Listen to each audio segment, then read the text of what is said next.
Bonjour à tous, aujourd'hui on plonge au cœur d'un chapitre absolument capital d'un chef-d'œuvre de Victor Hugo, le dernier jour d'un condamné. Préparez-vous, parce que c'est une descente intense dans la conscience d'un homme qui fait face à son destin. C'est une véritable leçon sur la condition humaine. Alors, voici notre feuille de route. On va commencer par planter le décor, bien comprendre le contexte. Puis, on analysera le déroulement des événements, presque minute par minute. Ensuite, on va vraiment décortiquer le style si particulier de Hugo, ses figures de style, pour enfin saisir comment ce chapitre est une pièce maîtresse de sa grande cause, l'abolition de la peine de mort. Allez, on commence par cette première partie, le calme avant la fin. La question qu'on doit absolument se poser ici, c'est au moment où ce chapitre s'ouvre, dans quel état d'esprit est notre narrateur? Et surtout, d'où vient ce calme, si étrange, si troublant qu'il prétend ressentir? Pour avoir la réponse, il faut faire un petit saut en arrière. Dans le chapitre 18, souvenez-vous, c'est la douceur presque effrayante du geôlier qui avait installé le doute. Et puis, dans le chapitre 19, la fausse bienveillance du directeur a été le coup de grâce. L'espoir, même angoissant, s'est transformé en une certitude écrasante, c'est pour aujourd'hui. Et ça nous amène directement à l'ouverture de notre chapitre, avec cette citation qui fait froid dans le dos. Le narrateur nous dit « Je suis calme ». Mais attention, il faut bien comprendre ce que ça signifie. Ce n'est pas la paix de l'âme, c'est la résignation qui naît de la mort de l'espoir. C'est le calme du vide absolu, quand l'esprit, à bout de force, arrête tout simplement de se battre. Bon, passons maintenant au déroulé des événements. Hugo est un maître du temps, et là, il nous fait vivre cette dernière heure comme si on y était, seconde par seconde, enfermé dans la cellule avec le condamné. Regardez cette précision quasi chirurgicale. Chaque arrivée est un coup de marteau qui rythme le temps qu'il reste. L'horloge est impitoyable. Le temps lui-même devient un outil de torture, un étau qui se resserre. Cet échange avec le prêtre, c'est d'une finesse incroyable. Le narrateur joue sur les mots et nous montre toute sa lucidité. Il n'est pas préparé spirituellement, non, il n'a pas fait la paix avec la religion, mais il est prêt existentiellement. Il est résigné à affronter ce qui doit arriver. La nuance est absolument fondamentale pour comprendre son état d'esprit. Et pourtant, regardez bien, il a beau dire qu'il est prêt, son corps, lui, crie tout le contraire. Il est complètement submergé par une terreur pure, quasi animale, face à la mort qui approche. La sueur glacée, les tempes qui battent, son corps trahit ce que son esprit essaye de contenir. C'est un homme coupé en deux. Et voilà qu'arrive le deuxième visiteur, l'huissier, l'agent du tribunal.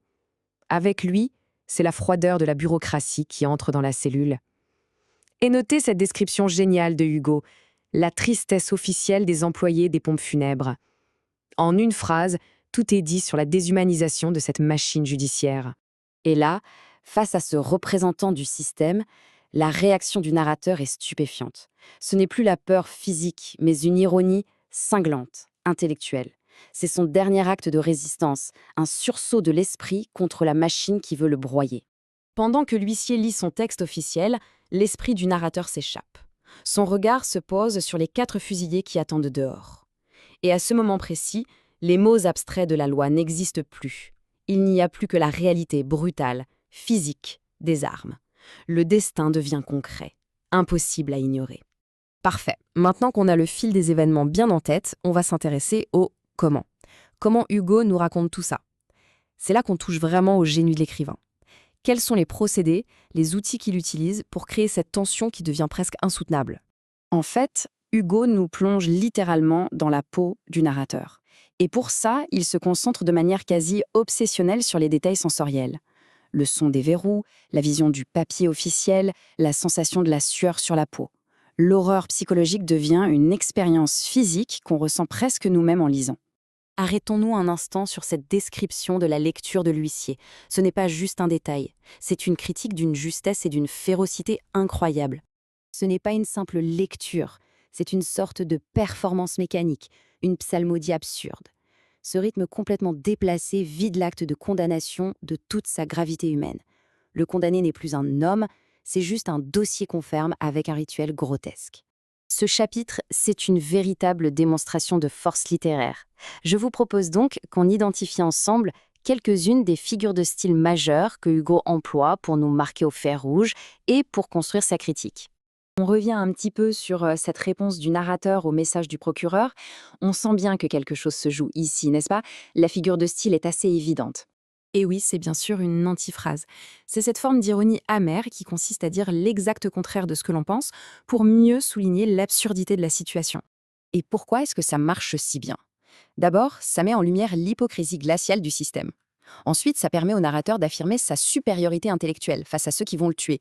Et enfin, ça crée une complicité immédiate avec nous, les lecteurs. On se range de son côté. Et puis, soudain, tout bascule. Cet éclat de colère, c'est la rupture totale. Fini le contrôle intellectuel, fini l'ironie, on plonge dans l'émotion brute, primaire, dans le cri d'une impuissance absolue face à ce qui arrive. Ici, on a une combinaison explosive de deux figures. L'hyperbole, avec cette exagération extrême, et l'énumération.